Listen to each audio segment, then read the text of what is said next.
The US government shutdown is inching closer to 40 days, breaking all previous records and deepening a crisis that shows no signs of ending soon.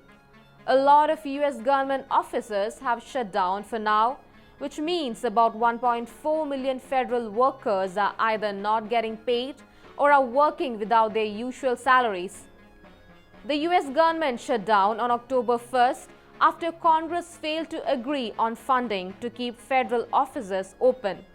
Republicans control both the House and Senate, but they don't have the 60 votes needed in the Senate to pass the budget, giving Democrats some bargaining power. Democrats are pushing for extension of tax credits that make health insurance more affordable and want to undo cuts to Medicaid, which provides health care for millions of Americans. They also oppose reducing funding for government health agencies, a temporary funding plan passed in the House but stalled in the Senate. With no agreement reached, the government had no choice but to shut down, the first time in almost 7 years. The shutdown will only end if the lawmakers in the Senate reach an agreement that the president will sign. But several efforts to push through a funding deal have already failed. Around 750,000 federal workers in the US have been told to stay home without pay, while nearly the same number are still working but not receiving their salaries. With no money coming in, many are taking up temporary jobs or turning to food banks just to manage daily expenses.